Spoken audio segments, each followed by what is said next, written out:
आपने जो कि स्टेटमेंट्स का जिक्र किया, तो कल जब जो बाइडेन अपने सपोर्टर्स के सामने आए, प्रेसिडेंट ट्रंप अपने सपोर्टर्स के सामने आए, क्या कहना था दोनों पक्षों का, आइए सुनते हैं। This is a fraud on the American public.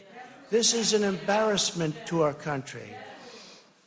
We were getting ready to win this election. Frankly, we did win this election. We did win it. Now, every vote must be counted. No one's going to take our democracy away from us. Not now, not ever. America's come too far.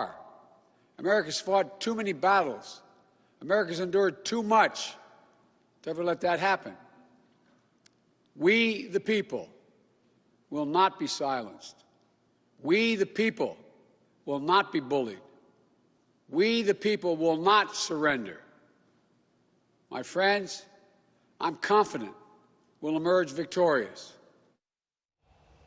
Ajay ji, फटाफट आप respond करिएगा क्योंकि उसके बाद मैं अशोक जी के पास जाऊंगी। यहां पर देखिए, बड़ी बात यह है कि जो ये कांटे की टक्कर दिखाई देती है, क्लियर मैंडेट अभी किसी के पक्ष में जाता हुआ नहीं दिखाई दे रहा है। बेशक जो बाइडेन आगे हैं, लड़ाई अगर कोर्ट में जाती है और जो ये संदेह का माहौल अमेरिका में इस वक्त दिखाई दे रहा है, आप ये देखिए कि इसके बाद सड़कों पर क्या होगा। जो अशांति की एक आशंका है, जिसे लेकर बार बार कहा जा रहा है कि ये अमेरिका की जनता का वर्स्ट नाइटमेयर हो सकता है, कैसे जवाब देंगे? सबसे पहले ये बात कल क्लियर हो जाएगा कि हम नेवाडा कल जीत जाएंगे और जो बाइडेन अब 270 हो जाएगा, वो अगले राष्ट्रपति हैं। ये कल क्लियर हो जाएगा।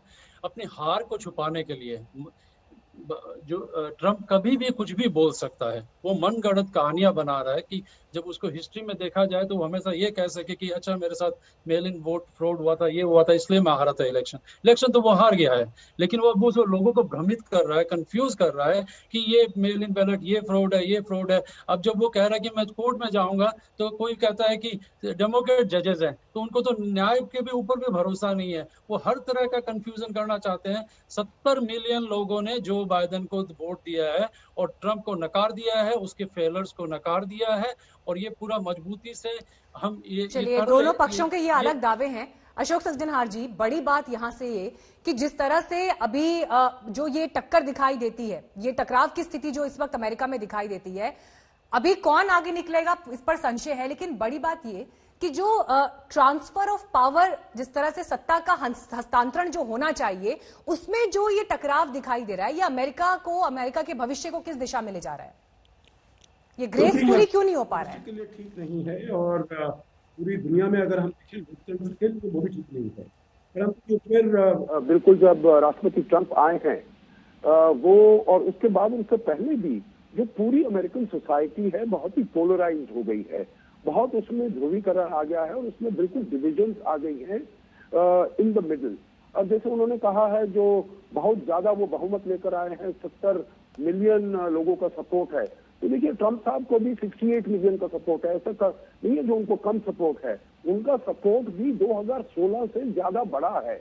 और जो ये मेन स्ट्रीम मीडिया कह रहा था, जो ब्लू वेव आने वाला है, ये आने वाला है, वो कुछ नहीं हुआ है। जहां पर भी है, जैसे आपने स्वयं बताया है मीनाक्षी जी, बिल्कुल ही ये कांटे की टक्कर है। और अगर ये जो 4 स्टेट्स हैं, पेंसिल्वेनिया जिसमें 20 हैं, जॉर्जिया 16, नॉर्थ कैरोलिना 15 और अलास्का 3 जो कि उनको मिल ही चुके हैं, अगर ये सभी चारों के स्टेट जिसमें ट्रंप साहब आगे जा रहे हैं, ये चारों स्टेट में 54 अगर इलेक्टोरल कॉलेज वोट आ जाते हैं, तो वो उनको ट्रंप साहब का जो टैली है 214 से लेकर 268 तक आ जाता है। और ट्रंप साहब ने ये भी कहा है, जो नवाडा का जो 6 वोट है वहां पर, और एरिजोना जो कि कॉल आउट किया गया है, उसमें भी अभी वो कह रहे हैं जो पूरी काउंटिंग नहीं हुई है।